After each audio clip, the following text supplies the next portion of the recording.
Hello friends, आपल्या सर्वांची आवडती मालिका लपंडाव या मालिकेच्या आजच्या शनिवार 23 मेच्या एपिसोडमध्ये एकानंतर एक जबरदस्त ट्विस्ट आले आहेत. फ्रेंड्स, खरंच यासारखी मालिका दुसरी कोणतीच नाही. आजचा एपिसोड खरंच खूप भारी होता आणि कान्हाला सरकारला उद्ध्वस्त करण्यासाठी सगळ्यात मोठा पुरावा सापडलाय.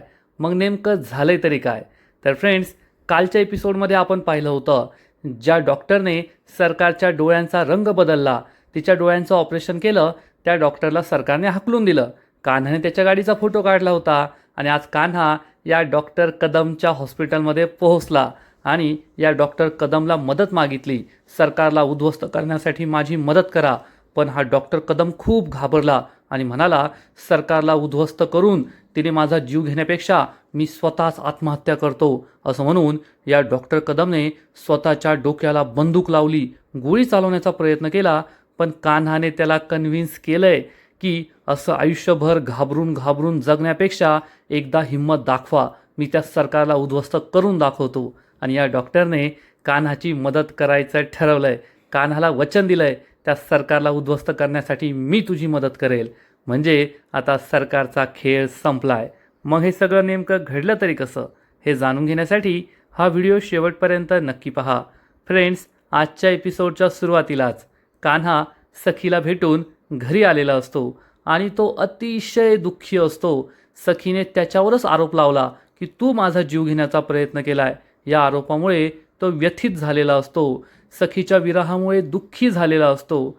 कान्हा त्याच्या रूममध्ये येतो. मग कपाट उघडतो आणि कपाटातून कान्हाची बॅग काढतो. कान्हाची बॅग म्हणजे ज्या बॅगमध्ये कान्हाच्या सगळ्या वस्तू आहेत.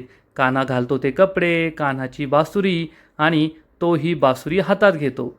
ही बासुरी हातात घेऊन त्याची वाजवण्याची इच्छा असते, पण त्याची हिंमतच होत नाही आणि तो ही बासुरी ठेवून देतो. कान्हाला बाजूला पडलेली सखीची उशी दिसते. तो ही उशी जवळ घेतो आणि त्याला आठवतं की काल जेव्हा मी सखीला स्वतःच्या बाईकवर घरी सोडलं होतं, तेव्हा सखीकडून या बाईक भाड्याचे पैसे म्हणून मी ही उशी घेतली होती. कान्हा या उशीला छातीला कवटाळतो आणि त्याला असं वाटतं की सखीच माझ्याजवळ आहे. बॅकग्राऊंडमध्ये अतिशय दुःखद सॅड मराठी गाणं सुरू असतं. या सीनमध्ये एकही डायलॉग नाही आहे फ्रेंड्स. फक्त कान्हाची, आपल्या लाडक्या कान्हाची जबरदस्त ॲक्टिंग आहे. त्याला सखीची खूप आठवण येत असते. सखीपासून असलेला दुरावा, तिचा विरह कान्हाला सहन होत नाही आणि हे सगळं त्याच्या डोळ्यातून स्पष्ट दिसतं. या भावना त्याच्या डोळ्यातून वाहत असतात. कान्हा झोपतो, सखीचाच विचार करत असतो आणि हा सीन संपतो. दुसरा दिवस उजाडतो. दुसऱ्या दिवशी सकाळी आपला कबीरचा मित्र किरण एका टेरेसवर असतो आणि तेवढ्यात जान्हवी तेथे येते आणि त्याला विचारते, अरे हे काय आहे? हा कोणाचा फोटो तू पेपरमध्ये दिला आहे? हा तो माणूस नाही आहे ज्याने आपल्याला किडनॅप केलं होतं. किरण जान्हवीला शांत बसायला सांगतो आणि समजावून सांगतो, हा त्या किडनॅपरचा नाही तर सचिनचा फोटो आहे आणि हा सचिनच आपल्याला त्या माणसापर्यंत घेऊन जाईल. त्यानंतर जान्हवी ही संपूर्ण बातमी वाचते. तर ही बातमी वाचून तिला जबर धक्काच बसतो, कारण या माणसाला शोधण्याच्या बदल्यात 1,00,000 रुपयांचं बक्षीस ठेवलेलं असतं. जान्हवी विचारते, हा कबीर काय येडाबिडा झाला काय? त्याला काय पैसे जास्त झाले का? या माणसाला शोधायला 1,00,000 रुपये? किरण जान्हवीला समजावून सांगतो, अगं जान्हवी, आज पैशांना काहीच किंमत नाही आहे, कारण सखीला वाचवणं, त्या सरकारला एक्सपोज करणं कान्हासाठी सगळ्यात जास्त महत्त्वाचं आहे. आणि सखीच्या बदल्यात हे 1,00,000 रुपये म्हणजे कान्हासाठी काहीच नाही आहे. आणि तुला माहिती आहे का, कान्हाबरोबर ती सखी कशी वागली आहे? जान्हवी विचारते, काय झालं? मग किरण तिला झालेला सगळा प्रकार सांगतो की काल त्या सरकारने सखीचा जीव घेण्याचा प्रयत्न केला. कान्हानेच तिला वाचवलं, तरीसुद्धा सखीने त्याच्यावरच खोटे नाटे आरोप लावले की तू माझा जीव घेण्याचा प्रयत्न केलाय. हे ऐकून जान्हवीला जबर धक्काच बसतो. जान्हवी खूप दुःखी होते की सखीबरोबर एवढं सगळं घडलं आणि मला तू सांगितलं नाही. किरण तिला म्हणतो, मला तुला सांगायचं होतं, पण तूच म्हणालीस ना की तुमची भांडणं झाली आहे, तुला सखीशी बोलायचं नाही आहे, म्हणून नाही सांगितलं. जान्हवी चिडून म्हणते, अरे किरण, आम्ही मैत्रिणी आहोत, भांडण तर होणारच, पण सखीच्या जीवावर बेतलंय आणि तरीही मी तिच्याशी बोलणार नाही, तिला भेटायला जाणार नाही. असा कसा विचार केला तू? मी तिला आजच भेटायला जाते. किरण म्हणतो, ठीक आहे, तू तिला भेटायला जा, पण कान्हाचा विषय काढू नको, नाहीतर तुमचं पुन्हा एकदा भांडण होईल. जान्हवी हो म्हणते. हे दोघे त्याचाच विचार करत असतात आणि इकडे सखीला घेऊन सगळेजण घरी परत येतात. मीनाक्षी सखीची नजर उतरवते आणि औक्षण करून तिचं घरात स्वागत करते. सरकार तिला घरात घेऊन येते आणि तेवढ्यात वेदू सखीसाठी गरमागरम सूप घेऊन येते आणि म्हणते, बाप्पा तुम्हाला पण मला किती भारी वाटतं ना, काय सांगू. सखी खुश होते आणि विचारते, पण वेदू मला सूप हवंय हे तुला कसं कळलं. तर वेदू सांगते, अहो मला कसं कळायचंय, मला काही सुचत नाही, मला गौतम काकाने सांगितलं तेव्हा मला कळलं.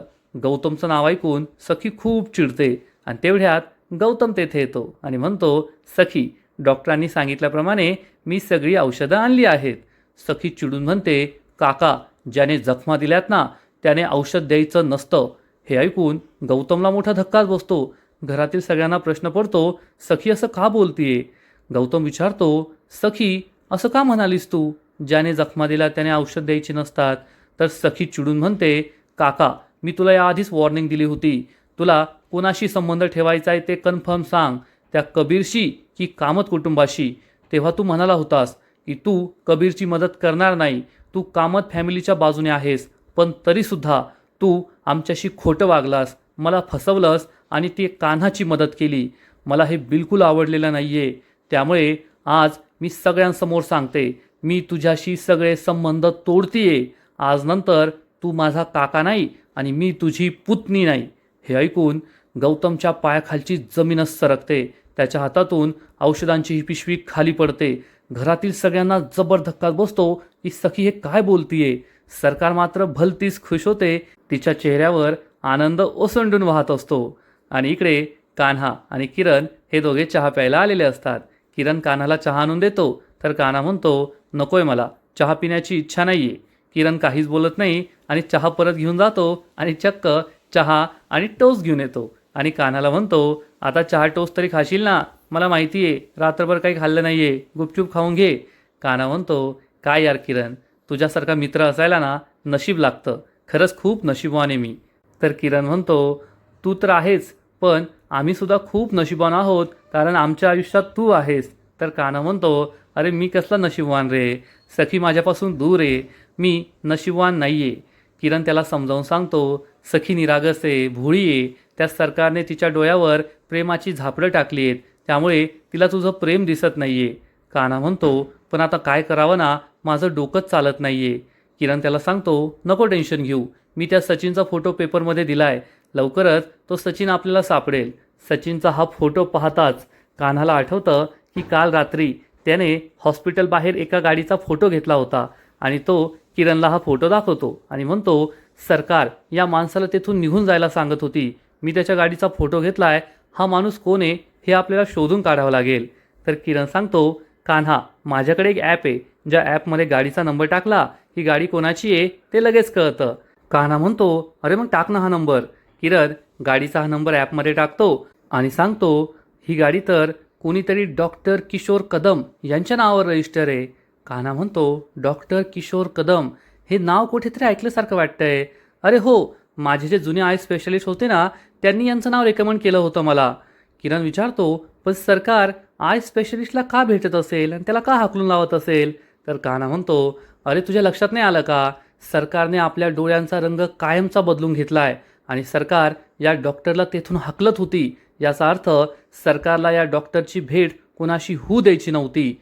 सरकार घाबरत होती, हा डॉक्टर कोणाला भेटला तर तिचं सत्य समोर येईल आणि याच डॉक्टरने सरकारच्या डोळ्यांचं ऑपरेशन केलं आहे.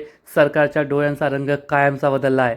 आता हाच डॉक्टर आपल्याला सरकारचं सत्य सगळ्यांसमोर आणण्यासाठी मदत करेल, आपल्याला पुरावे देईल. हे ऐकून किरण खुश होतो. कानामध्ये सुद्धा वेगळाच कॉन्फिडन्स आलेला असतो कारण त्याला खरंच सरकारविरुद्ध मोठा पुरावा सापडला आहे.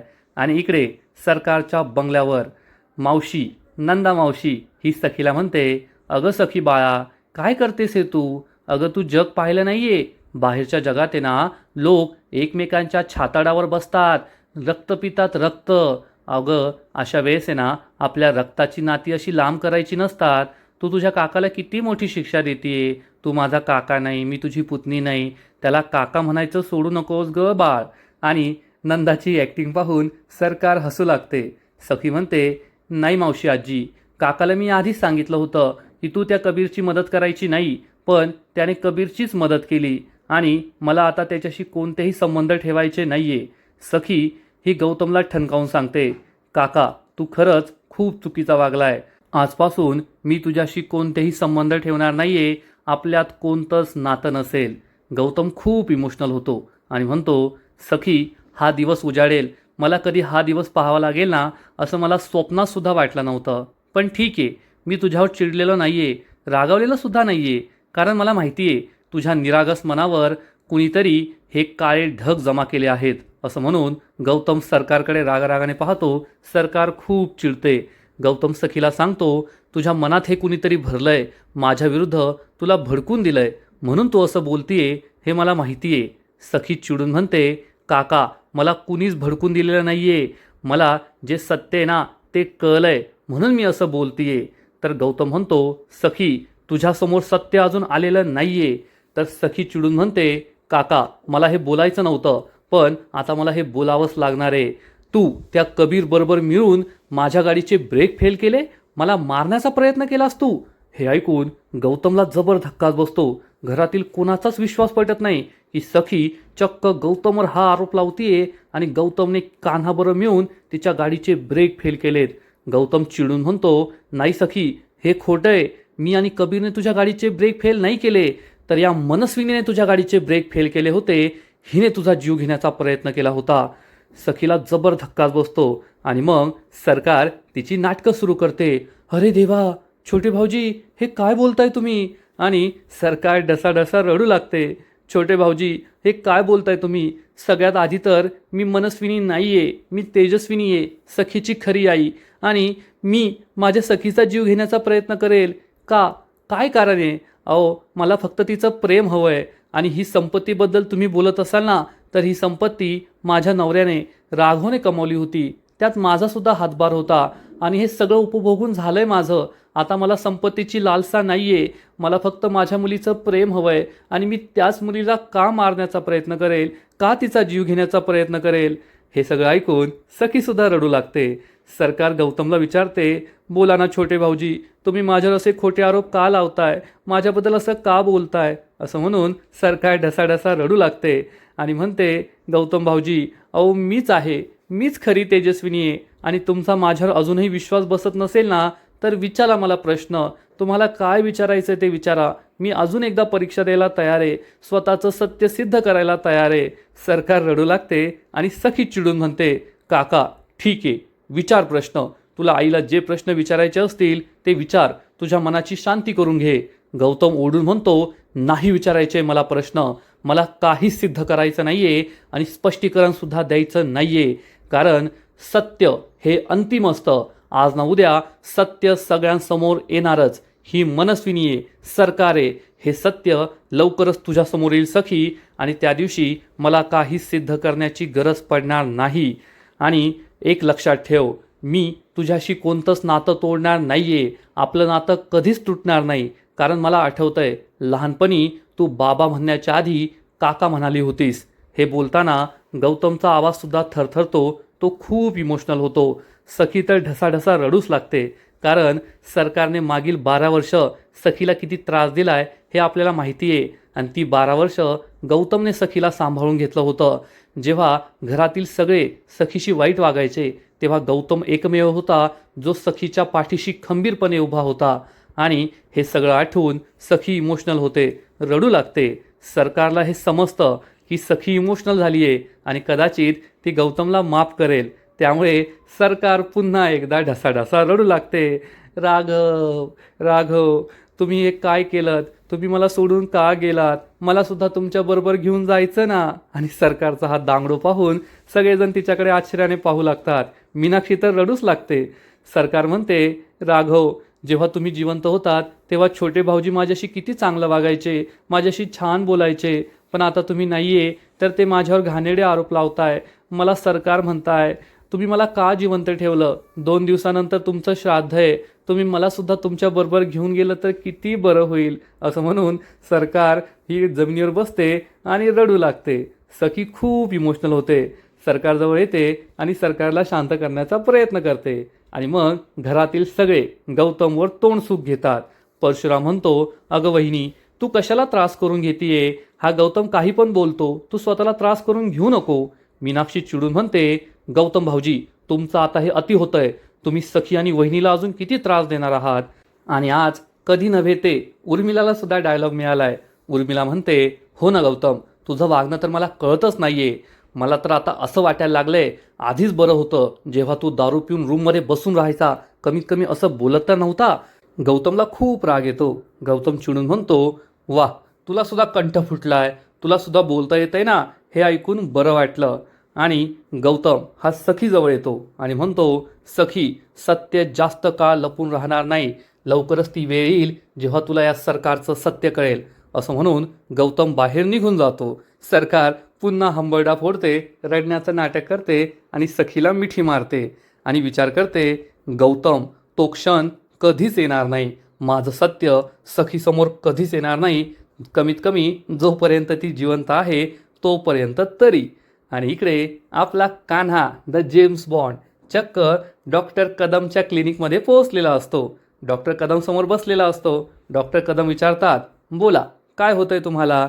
तर कान्हा सांगतो, डॉक्टर, मला विचित्र स्वप्न पडताय. डॉक्टर विचारतं, कोणतं स्वप्न? कान्हा सांगतो, मला अशी स्वप्न पडतात की या जगभरात जितकी माणसं आहेत ज्यांच्या डोळ्यांचा रंग काळा आहे ना, त्यांना पकडलं जातंय आणि डायरेक्ट मारून टाकतात. डॉक्टर हसू लागतात आणि म्हणतात, विचित्र स्वप्न पडतंय तुम्हाला. कान्हा सांगतो, पण डॉक्टर, मी खूप घाबरलोय. मला सतत भीती वाटत असते की कुणीतरी येईल, मला म्हणेल, तुझ्या डोळ्यांचा रंग काळा आहे ना, चल तुला आम्ही पकडून नेतोय आणि मला मारून टाकतील. डॉक्टर सांगतात, अहो, अशी स्वप्न खरी होत नसतात, असं होणं शक्य आहे का? तर कान्हा म्हणतो, डॉक्टर, तेच मला सुद्धा कळतंय, पण माझ्या मनात भीती बसली आहे. त्यामुळे मी असं ठरवलंय की आता माझ्या डोळ्यांचा रंग बदलायचा. मला माझे डोळे निळे करून हवेत. डॉक्टर म्हणतात, अहो, हे काय बोलताय? डोळ्यांचा रंग बदलणं एवढं सोपं नसतं, खूप रिस्क असते त्यात. तुम्ही कायमचे आंधळे होऊ शकतात किंवा तुमचा जीवसुद्धा जाऊ शकतो. तर कान्हा म्हणतो, पण डॉक्टर, 1% शक्यता आहे ना की मला काही होणार नाही, मला ती रिस्क घ्यायची आहे. डॉक्टर म्हणतात, पण 99% शक्यता आहे ना की तुमचा जीव जाईल, तुम्ही रिस्क का घेताय? तर कान्हा लगेच म्हणतो, सरकार वाचली ना, मग मी सुद्धा वाचेल. हे ऐकून या डॉक्टरला जबर धक्काच बसतो. डॉक्टर विचारतो, कोण सरकार? तर कान्हा म्हणतो, काय डॉक्टर, सरकारला विसरलात? मी तर असं ऐकलं होतं, डॉक्टर खूप हुशार असतात, त्यांची मेमरी शार्प असते, त्यांना सगळं आठवतं, आणि आत्ता घडलेली गोष्ट तुम्ही विसरलात. सरकार, जिच्या डोळ्यांचा रंग तुम्ही कायमचा बदलला, तिचे निळे डोळे बदलून कायमचे काळे करून घेतलेत. या डॉक्टरला जबर धक्काच बसतो. कान्हा म्हणतो, आता मला तुमच्याकडून सगळं सत्य बदलून हवंय. त्या सरकारला उद्ध्वस्त करण्यासाठी, तिला बर्बाद करण्यासाठी मला तुमची मदत हवी आहे. हा डॉक्टर चांगलाच घाबरतो, कारण सरकारने त्याला आधीच हूल दिली आहे आणि हा कान्हा सगळं विचारतोय म्हणून त्याची थरथर होते. आणि इकडे सखी तिच्या रूममध्ये बसलेली असते. आज जे काही घडलं ते सगळं तिला आठवतं. काका कसा वागला, काय बोलला, हे सगळं आठवून सखी खूप दुःखी होते. आणि त्याच वेळेस जान्हवी तेथे येते आणि तिचे डोळे बंद करते. जान्हवीला हाताला स्पर्श करताच सखीला समजतं की ही जान्हवी आहे आणि या दोघी एकमेकींना घट्ट मिठी मारतात, खूप खुश होतात. इतक्या दिवसानंतर आज त्या भेटल्या आहेत. जान्हवी तिला सांगते, सखे, मला तुझी खूप आठवण येत होती. जेव्हा मी पाणीपुरी खाल्ली ना, तेव्हा सुद्धा तुझी खूप आठवण आली. सखी चिडून म्हणते, म्हणजे तू माझ्याशिवाय पाणीपुरी खाल्ली? आणि सखी जान्हवीला मारू लागते. जान्हवी संपूर्ण रूमभर पळते, सखी तिच्या मागे पळते आणि मग शेवटी या दोघी बेडवर येऊन झोपतात. जान्हवी म्हणते, सखे, आज किती मजा आली ना, इतक्या दिवसानंतर आपण वेडेपणा केलाय, असं एकमेकांच्या मागे धावलोय, हसलोय, खेळलोय, खूप भारी वाटलं. तर सखी म्हणते, हो ना, कान्हाबरोबर सुद्धा मी असंच करायचे. कान्हाचं नाव घेताच जान्हवी सखीकडे आश्चर्याने पाहते. सखी विचार करते, हे मी काय केलं, कान्हाचं नाव का घेतलं? जान्हवी विचारते, काय ग सखे, तुझ्या मनात तर अजून सुद्धा कान्हा आहे. तर सखी चिडून म्हणते, ते मी चुकून नाव घेतलं, माझ्या मनात तो नाहीये, त्याचा आणि माझा काहीच संबंध नाहीये. तर जान्हवी ही लगेच सखीला ते मोरपंख दाखवते आणि विचारते, तुमचा काही संबंध नाहीये ना, मग हे मोरपंख येथे काय करतंय? सखी म्हणते, नाही नाही, ते तर असंच. तर जान्हवी म्हणते, दे ना मग फेकून, असंच येतं. तू तर अशा काही फालतू गोष्टी घरात ठेवत नाही, मग हे काय ठेवलंय? सखीला काय बोलावं ते कळतच नाही. सखी चिडून म्हणते, हा दे फेकून, मला काही फरक पडणार नाही. जान्हवी म्हणते, खरं देऊ का फेकून? सखी म्हणते, हो दे दे. आणि जान्हवी चक्क हे मोरपंख फेकायला जाते. सखीला खूप टेन्शन येतं आणि इकडे कान्हा हा डॉक्टरांना समजवण्याचा प्रयत्न करतो. डॉक्टर, मला सरकारला उद्ध्वस्त करायचं आहे आणि त्यासाठी मला तुमची मदत हवी आहे.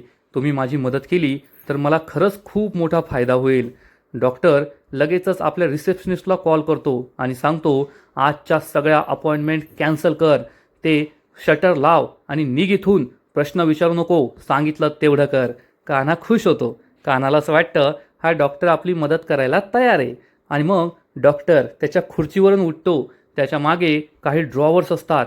या ड्रॉवरमधून तो एक बंदूक बाहेर काढतो. ही बंदूक पाहून कान्हा चांगला टरकतो, खूप घाबरतो.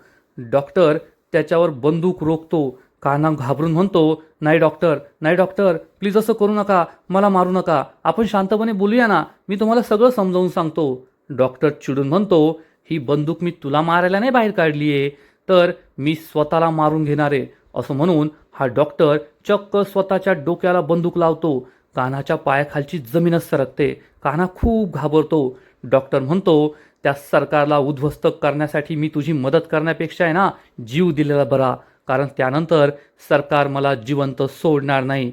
तिच्या हातून मरण्यापेक्षा मी स्वतःच मरतो, कारण मी सरकारच्या विरोधात जाऊ शकत नाही. सरकारच्या विरोधात जाणं म्हणजे फक्त स्वतःचाच नाही तर स्वतःच्या संपूर्ण कुटुंबाचा जीव धोक्यात घालणे. ती सरकार मलाही मारेल, माझ्या कुटुंबालाही मारेल, सगळं संपून टाकेल. त्यापेक्षा मी स्वतःच मेलेलं बरं, मी तुला काही न सांगितलेलंच चांगलं.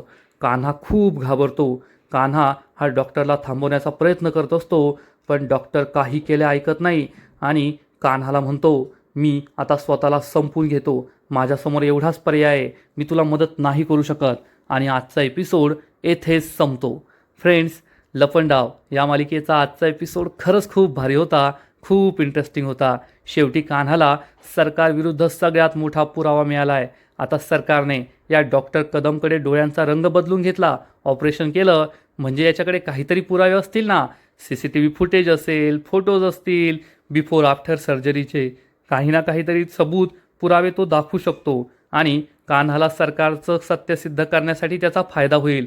परंतु सरकारविरुद्ध साक्ष देण्यासाठी त्याला तयार करणं हे सुद्धा काही सोपं नाही आहे, कारण सरकार डेंजरस आहे आणि प्रत्येकाच्याच मनात सरकारची भीती आहे.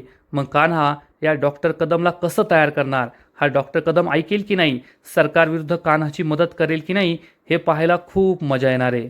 फ्रेंड्स, लपंडाव मालिकेचा आजचा एपिसोड तर भारी होता, पण पुढील एपिसोड आणखीन भारी असणारे, आणखीन मोठा ट्विस्ट या मालिकेत येणार आहे. मग नेमकं घडणार तरी काय, तर लपंडाव मालिकेच्या पुढील एपिसोडमध्ये आपण पाहू, जान्हवी खरोखर कान्हाचा हा मोरपंख फेकून देणार. त्यामुळे सखी खूप चिडेल आणि म्हणेल, जानू हे काय केलंस तू, खरंच मोरपंख फेकून दिला का, अगं तो माझ्यासाठी खूप स्पेशल होता, तू का केलंस असं. जान्हवी ही सखीला समजावून सांगेल, अगं बाई नाही फेकला आहे, मला फक्त तुझी रिॲक्शन पाहिजे होती, की तू तर मला म्हणालीस की मोरपंख मला महत्त्वाचा नाही आहे, फेकून दे, पण मोरपंख फेकून दिल्यावर तू कसं वागशील हे मला पाहिजे होतं, म्हणून मी नाटक केलं. सखी गप्प बसते. जान्हवी तिला समजावून सांगते, सखे तू कान्हावर चिडली आहे, मला माहिती आहे, पण कान्हा तेवढा वाईट नाही आहे गं, जेवढं वाईट तू त्याला समजतीये. त्याने तुझ्याबरोबर हे सगळं केलं, स्वतःची ओळख लपवली, खोटं नाव सांगितलं, खोटं वागला, पण यामागे नक्कीच त्याचा काहीतरी उद्देश असेल, तो तू जाणून घे आणि मग ठरव तुला काय करायचं आहे. जान्हवी ही सखीला समजवण्याचा प्रयत्न करणार. आता सखी ऐकते की नाही हे पाहायला मजा येणार आहे. आणि दुसरीकडे हा डॉक्टर चक्क स्वतःच्या डोक्यात गोली मारो भेजे में असं गाणं म्हणत म्हणत स्वतःच्या डोक्यात गोळी मारण्याचा प्रयत्न करणार, पण तेवढ्यात कान्हा त्याला थांबवेल आणि म्हणेल, डॉक्टर हे काय करताय तुम्ही, कोणत्याही प्रॉब्लेमचं सोल्युशन स्वतःला मारून घेणं नसतं, तुम्ही स्वतःचा जीव घेऊ नका. आणि तुम्हाला कसली भीती वाटते त्या सरकारची, की तुम्ही मला मदत केली, त्या सरकारविरुद्ध मला पुरावे दिले तर ती सरकार तुमचा जीव घेईल, पण तुम्ही मला मदत जरी नाही केली तरीसुद्धा सरकार तुम्हाला मारेल, ही भीती तुमच्या मनात आहे ना. काल मी हॉस्पिटलमध्ये पाहिलं की ती सरकार तुम्हाला तेथून हाकलून लावत होती, म्हणजे तुम्ही तुमच्या घराबाहेर पडायचं नाही, मित्रांना भेटायचं नाही, कुठे जायचं नाही, असं तुम्ही जगणार आहात का. मग त्या सरकारच्या भीतीने आयुष्यभर मरत मरत राहण्यापेक्षा, घाबरण्यापेक्षा तुम्ही मला मदत करा त्या सरकारला उद्ध्वस्त करण्यासाठी. तुम्ही मला सरकारचं सत्य सांगितलं तर मी सरकारला एक्सपोज करेल. सरकारची भीती कायमची तुमच्या मनातून निघून जाईल. सरकार तुम्हाला काहीच करू शकणार नाही. आता निर्णय तुमचा आहे. तुम्ही जे ठरवाल ते मला मान्य आहे, असं म्हणून कान्हा तेथून जात असेल. पण त्याच वेळेस डॉक्टर कदम त्याला थांबवतील आणि म्हणतील, थांब, मी तुला मदत करायला तयार आहे. कारण मलासुद्धा सरकारचा रागच आला होता जेव्हा काल तिने मला तेथून हकललं. म्हणजे मी तिची इतकी मोठी मदत केली आणि ती मलाच धमकी देतीये. मी आयुष्यभर असं घाबरून नाही जगू शकत. तसंही मी आता मरणार होतो. तुला मदत केल्यावर सरकारने मला मारलं तर ठीकच आहे. पण जर सरकारचा जो भीती आहे ती कायमची दूर झाली तर चांगलंच होईल. मी तुला मदत नक्की करेल. हे ऐकून कान्हाला खूप आनंद होईल. म्हणजे आता कान्हाकडे सरकारविरुद्ध सगळ्यात मोठा पुरावा येणार आहे. मग आता हे डॉक्टर कदम कान्हाला कोणता पुरावा देतील हे पाहायला मजा येईल. तर फ्रेंड्स, तुम्हाला सुद्धा हा ट्विस्ट आवडला आहे ना? नक्कीच कमेंट करून सांगा. आणि लपंडाव मालिकेचे असेच नवीन नवीन एपिसोड, नवीन नवीन अपडेट सर्वात आधी पाहण्यासाठी व्हिडिओला लाईक करा, शेअर करा, चॅनलला सबस्क्राईब करून बेल आयकॉनवर क्लिक करा. म्हणजे या मालिकेचे नवीन नवीन एपिसोड तुम्हाला सर्वात आधी पाहायला मिळतील. खूप खूप खूप धन्यवाद.